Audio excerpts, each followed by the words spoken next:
Bonjour à tous et bienvenue dans ce webcast. Aujourd'hui, nous allons traiter des critères de sélection et d'évaluation des fournisseurs. Cette vidéo complète la vidéo qui parle en fait de la gestion des fournisseurs et des prestataires. Je me présente, je suis Andrea Rajaon-Harrison, je suis ingénieure qualité à l'Institut Pasteur. L'Institut Pasteur, c'est une fondation privée reconnue d'utilité publique et qui a été fondée par Louis Pasteur en 1887. L'ambition de cette institution, c'est de faire avancer la recherche au service de la santé humaine. Nous avons 4 missions à l'Institut, c'est la recherche fondamentale, la santé publique, la formation et le développement des applications de la recherche. Nous avons également un réseau international qui s'appelle le Pasteur Network et qui a également les mêmes missions que l'Institut Pasteur et il est composé de 33 membres qui est présent sur les 5 continents. Et il y a plus de 20 000 personnes qui sont représentées sur ce network. Et il y a 16 centres collaborateurs de l'OMS. Durant ce webcast, nous allons parler en fait des critères de sélection. Donc tout d'abord, nous allons voir ce que dit la norme. Ensuite, nous allons voir comment on sélectionne un fournisseur. Et la troisième partie, quels sont les critères pour évaluer un fournisseur. Les objectifs pédagogiques sont de choisir des critères de sélection des fournisseurs et en deuxième partie, choisir des critères d'évaluation des fournisseurs. Passons à la norme. Dans le chapitre 6.8.3 de la norme, il est dit « Le laboratoire doit avoir des procédures et conserver des enregistrements concernant la définition des critères de qualification, de sélection, d'évaluation des performances et de réévaluation des prestataires externes. » Quand on parle des prestataires externes, ce sont les fournisseurs d'équipements, les prestations de type consultance, mais également tout ce qui concerne les produits que vous avez au sein de votre laboratoire. Donc, nous allons définir les critères de qualification, sélectionner les prestataires, évaluer les performances, réévaluer les prestataires si besoin, et également maintenir les enregistrements qui permettent de prouver que vous avez réalisé toutes ces étapes. Parlons maintenant des critères de sélection. Vous allez devoir choisir des critères de sélection qui sont objectifs pour votre laboratoire.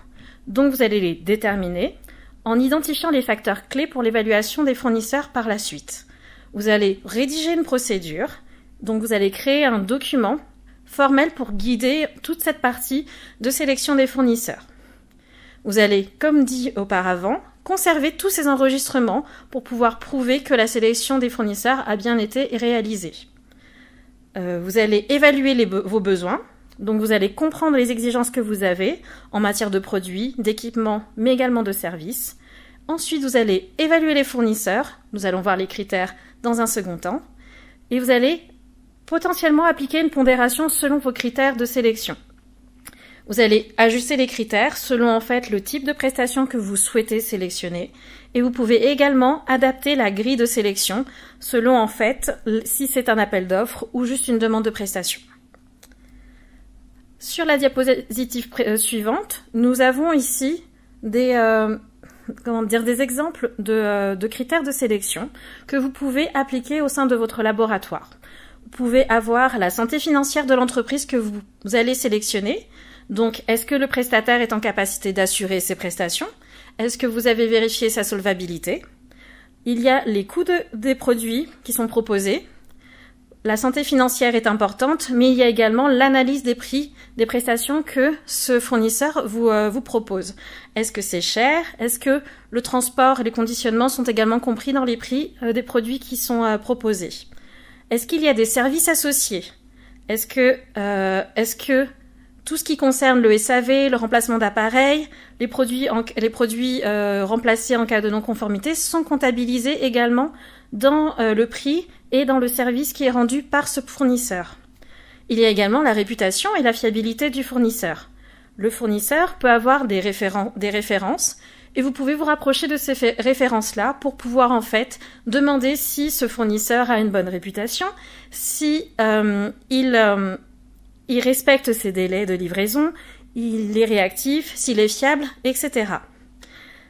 Et il y a également les références qualité et les références liées à la responsabilité sociétale des entreprises. Est-ce que ce fournisseur-là est certifié ISO 9001 ou est-ce qu'il est en démarche RSE? Est-ce que les produits qu'il fournit, les prestations qu'il fournit respectent l'environnement, etc.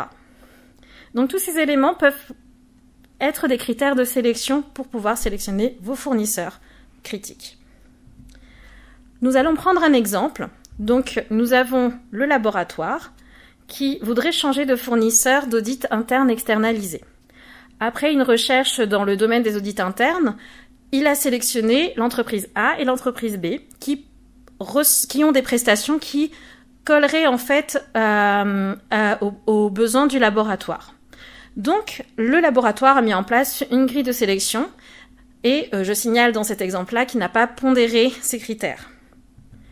Donc, l'entreprise A a vérifié la santé financière du fournisseur.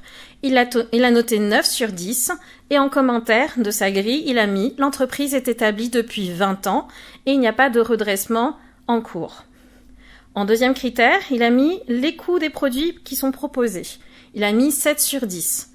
Et en commentaire, l'entreprise propose ses prestations à un coût raisonnable, mais elle n'est pas la moins chère du marché. En service associé, il a noté 8 sur 10.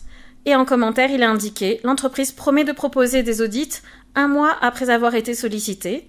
Il rend les rapports d'audit dans les 10 jours et il peut apporter du conseil. » Sur la partie réputation et fiabilité du fournisseur, le laboratoire l'a noté 9 sur 10. Et en commentaire, il a indiqué que les références que l'entreprise avait données sont très satisfaisantes et qu'il assure un gros volume d'audit. Sur la partie référence qualité et RSE, il a noté 8 sur 10 et en indiquant que l'entreprise était certifiée ISO 9001. Et sur le dernier critère que le laboratoire a, c'était la technologie qui est proposée.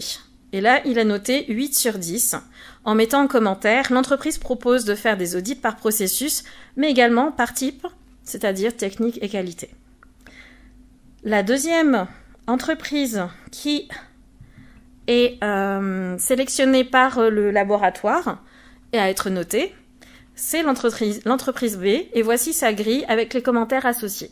En termes de santé financière, le laboratoire a noté 5 sur 10 l'entreprise, en mettant que l'entreprise est établie depuis 3 ans, mais qu'il n'y a pas d'informations publiques sur sa santé financière. En termes de coûts de produits qui sont proposés, le laboratoire a noté 5 sur 10, avec un commentaire « L'entreprise propose ses prestations à des coûts dans la moyenne haute du marché », un petit peu plus cher que ce qu'il y a sur le marché. En termes de services associés, 8 sur 10. L'entreprise propose d'accompagner le laboratoire pour la mise en place des actions suite aux audits internes. Sur la réputation et la fiabilité du fournisseur, le laboratoire l'a noté 6 sur 10. La moitié des références fournies par l'entreprise ont indiqué que les rapports d'audit étaient rendus incomplets et dans un délai supérieur à 1 mois. C'est un mauvais point pour cette entreprise. En termes de références qualité et RSE, le laboratoire l'a noté 8 sur 10, comme l'entreprise A. L'entreprise B, en fait, est certifiée ISO 9001. Sur le dernier critère, qui étaient les technologies qui étaient proposées, le laboratoire a noté cette entreprise B 6 sur 10, en indiquant comme commentaire « L'entreprise ne propose pas de services supplémentaires dans son offre ». Donc, si nous faisons la moyenne, l'entreprise A obtient une moyenne de 8,2 sur 10 et l'entreprise B obtient une moyenne de 6,3 sur 10. Étant donné ces moyennes et les commentaires qui ont été associés à l'entreprise A et l'entreprise B, le laboratoire choisit l'entreprise A. Comme vous pouvez le voir, les critères de sélection étaient objectifs et notés. Passons maintenant aux critères d'évaluation. Une fois que vous avez sélectionné votre fournisseur, vous allez ensuite, après avoir commandé, vous allez évaluer le fournisseur que vous avez choisi, après avoir commandé, reçu, avoir plusieurs prestations avec lui. Donc, vous allez sélectionner les critères d'évaluation, comme pour la sélection. Vous allez élaborer une procédure. Vous allez toujours conserver les enregistrements qui sont liés à cette évaluation. Vous allez réaliser l'évaluation de ce fournisseur, appliquer une pondération si vous le souhaitez, et ensuite identifier les critères qui sont non applicables selon en fait le type de fournisseur que ce soit un produit, une prestation ou des équipements. Pour les critères d'évaluation, nous pouvons avoir le critère qualité, c'est-à-dire le traitement des réclamations, le maintien du certificat d'accréditation ou de certification selon le fournisseur qui a été choisi, le service fourni ou le niveau des apports techniques. Nous avons également les délais. Est-ce que dans les livraisons, les interventions, le rendu des résultats, la réponse aux questions et la flexibilité, ce fournisseur a été rapide ou moins rapide. Nous pouvons également parler de performance en termes de critères d'évaluation, en tenant compte de la conformité de la prestation ou du produit ou de l'équipement, la documentation qui est disponible, l'efficacité des interventions, mais également la conformité des documents transmis après prestation. On parle également de coûts. Donc, est-ce que les coûts étaient raisonnables? Est-ce qu'il y a des dérives d'une année sur l'autre? Et est-ce que la conformité à la facturation est OK? Nous avons également un dernier critère, à vous de voir si vous l'intégrez ou pas. C'est la rubrique divers, où là, tout ce qui concerne les relations avec le fournisseur et le commercial, la contractualisation simple peuvent être prises en compte en termes de critères d'évaluation. Revenons à notre entreprise A, qui a été choisie dans la première partie de cette présentation. Donc, une fois par an, pour préparer la revue de direction, le laboratoire évalue l'ensemble de ses fournisseurs, que ce soit les fournisseurs internes ou les fournisseurs externes. Là, nous allons évaluer l'entreprise A qui a été choisie lors de cette première partie de présentation. Donc, on évalue cette entreprise A qui fournit la prestation d'audit interne externalisé. Dans la procédure du laboratoire, il est indiqué que les critères ne sont pas pondérés et que les seuils qui sont choisis par le laboratoire sont les suivants. Une note qui est comprise entre 0 et 4, le laboratoire rejettera le fournisseur quand cela est possible. Entre 4 et 7, le fournisseur sera mis sous surveillance et entre 7 et 10, le laboratoire maintiendra son fournisseur. Le laboratoire a pris exactement les mêmes critères d'évaluation que nous avons nommés tout à l'heure et voici les notes qu'il a pu donner à ce fournisseur avec les commentaires. En termes de qualité, il a noté cette entreprise A 8 sur 10. En commentaire, l'entreprise a pris du temps pour répondre à une réclamation concernant la mise en forme des constats d'audit interne. En termes de délai, l'entreprise A a été notée 10 sur 10 et le commentaire qui a été fait par le laboratoire est que l'entreprise a respecté les délais contractuels de planification au rendu du rapport. En termes de performance, l'entreprise A a été notée 9 sur 10. Les audits internes étaient très pertinents et des axes d'amélioration ont pu être dégagés de ces audits internes.